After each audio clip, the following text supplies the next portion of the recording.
So as we visit with you, we have only one intention really, and that is to help you to allow yourself to be all that you really are, because we know that there isn't anything that will bog you down. There isn't anything that will bum you out.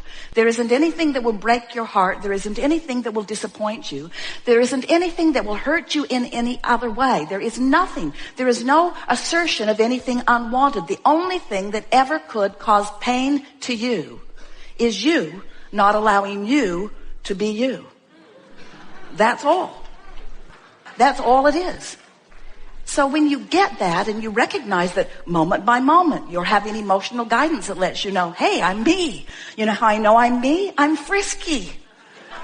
I feel fabulous. I'm clear-minded. I'm flexible. I feel good about life. I want to romp. I want to skip. I want to sing.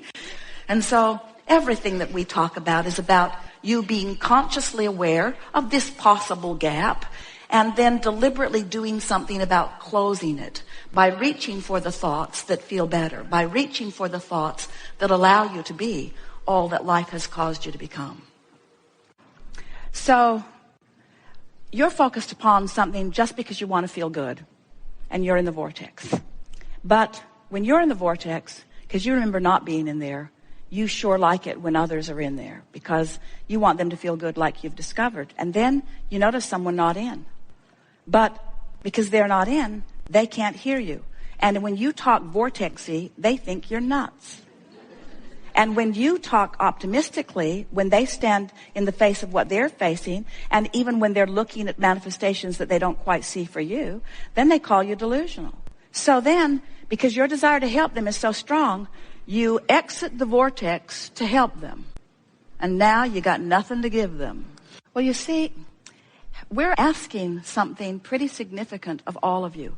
We're asking you to ignore the reality that's had nearly your undivided attention and to hang your star on your emotions just for a little while, because we know when you do it, your reality will flip.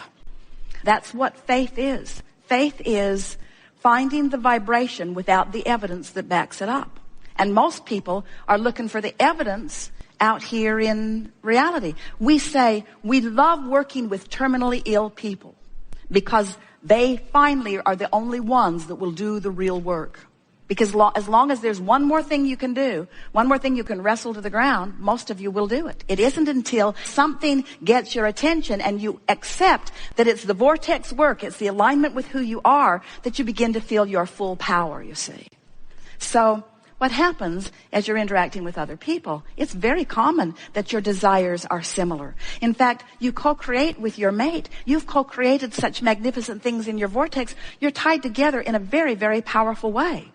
But when either of you is not in vibrational proximity to the vortex, it doesn't matter where the other one is, because if you're not there, you can't feel it. And so what we're really saying to you is, and it's hard to hear, but we really want you to hear it, you have to be willing to ignore what everybody else is doing and make your relationship with your vortex the most important relationship that you have.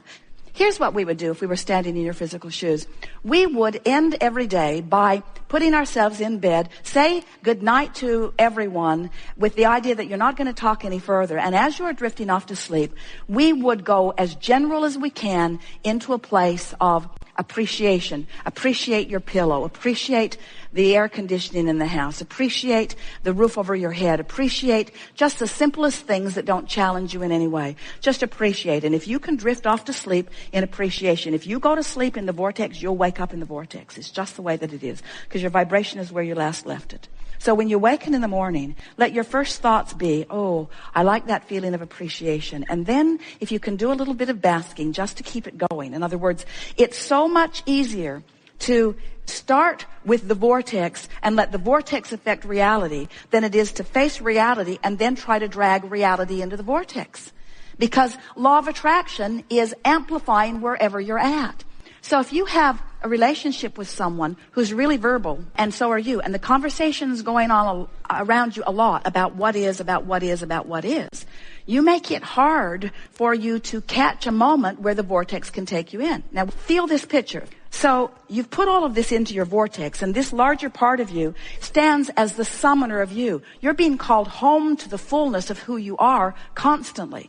And the reason that you feel every emotion that you feel is because when you're being called home and you're non-resistant, you go, which is the elation. When you are being called home to who you are and you're non-resistance, it feels like passion, it feels like appreciation, it feels like love, it feels like the heavens are opening, as you said. But if you've been talking it up about things that aren't working, and you've been opening the door and you've been noticing that what you're looking for isn't there, and the vortex is calling you, it feels like tension when you don't go. So the more you can relax and let the vortex take you, then not only the better you feel, and then you can begin counting your blessings, so to speak, making lists of positive aspects, but the more manifestations will show up that you can then begin reiterating.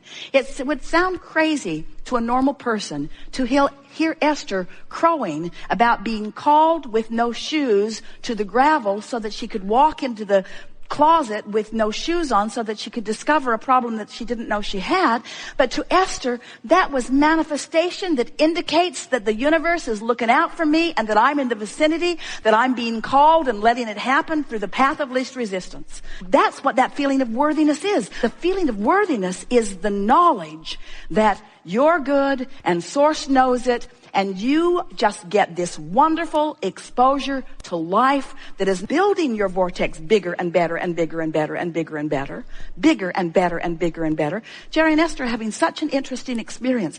They've been moving through life. Everything imaginable has come for them. 5 books on the New York Times, a couple of them #1. Everybody wants that. That was something that unfolded. More money than they have any sensible use for. A lifestyle that is rivaled by no one. Beautiful houses all over the place. Driving monster buses around the country. People adoring them. The message moving through them. Everything wonderful, and yet still more room for deepness. Deepness in their relationship, deepness in their understanding of worthiness, deepness in their understanding that all things are possible, deepness in their understanding that it doesn't matter what is, that you have the ability to focus upon what you want and find it, deepness in understanding your true power. In other words, there is no end to what is in your vortex, and the vortex's ability to bring to you greater clarity, greater knowing, greater love, greater confidence, greater security, greater well-being, greater understanding that you are a being with no end to the capacity of your expansion. So, we have some manifestation cards. This particular one is health and the law of attraction. These are money and the law of attraction. These are the best manifestation cards that have ever been put together on the face of the earth. We wrote them. So let's say that you're having a hard time financially, or there is something not going right in your life. And in this case, let's say it's finances. And so you've heard about these wonderful cards, and you've heard about affirmation. And so you say, I'm going to do something about shifting my energy. I'm going to do something about improving my point of attraction relative to money. I'm going to study these cards. And life has been hard for me, you say, and I don't have enough money, and this is going to help. I know it is. And so you take the cards and you begin. You say, I do not need to have money to attract money. Well, that's fortunate. I have control over the thoughts I think. Sure, I do. My financial success does not require hard work. I'm going to mail this to my employer.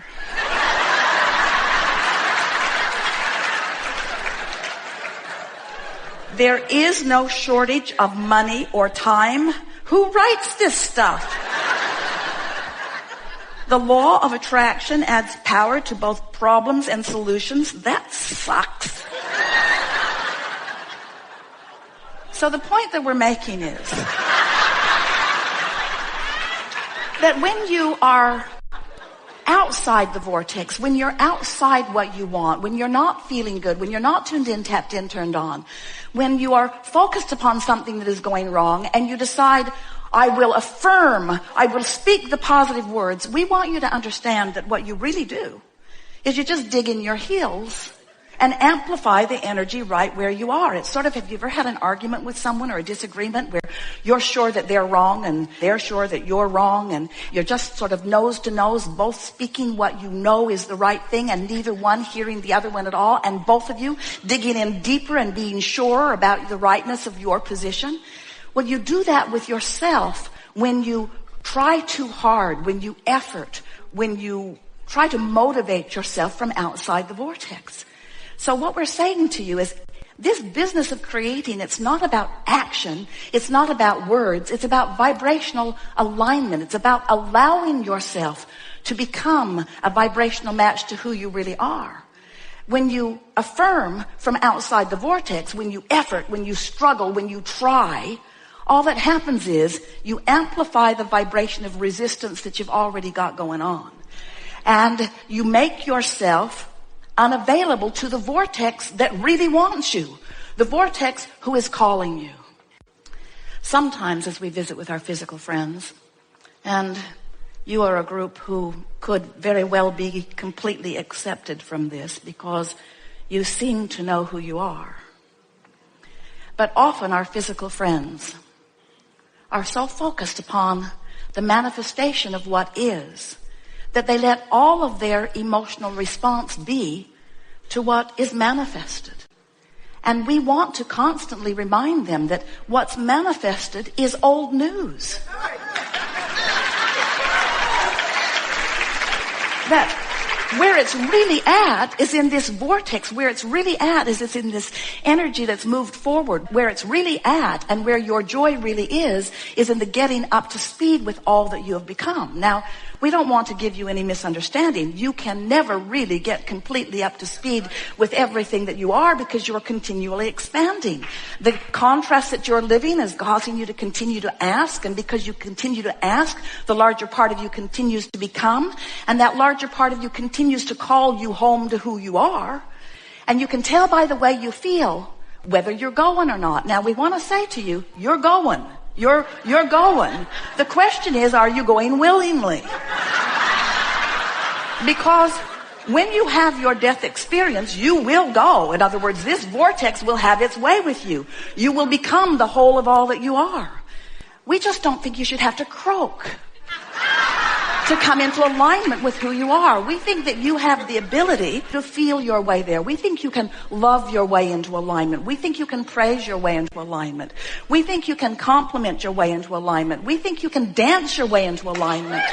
We think you can love your way into alignment. And we know, and you know too, we've never seen anyone motivate themselves into the vortex. Because the vortex is who you really are, and it's always summoning you. It's the inspiration that takes you in. So if someone is standing outside the vortex, criticizing you for something, trying to motivate you, it's sort of like standing outside trying to kick you in. And we say, you really don't need anyone to help you into your vortex, because you have the energy that creates worlds in there summoning you. You have the source within you in there summoning you. You have all that you have become in there summoning you. You just got to know that this state of being exists. And you just got to know that how you feel is your indicator of whether you're aligned with who you are or not. And then do whatever it takes moment by moment to do it. We have enjoyed this interaction more than words can convey. It's very nice coming together with those like you who are coming to understand more and every day who you really are. It is exhilarating to us to acknowledge the physicalness that is you, especially as you begin to deliberately, and you are rare in this, to integrate the non-physical part of that which is you into your day-to-day experiences. You are more than these physical bodies, aren't you? You are source energy expressing here. And you've come not because the world is broken and in need of repair, but because you are a creator who will constantly, eternally expand.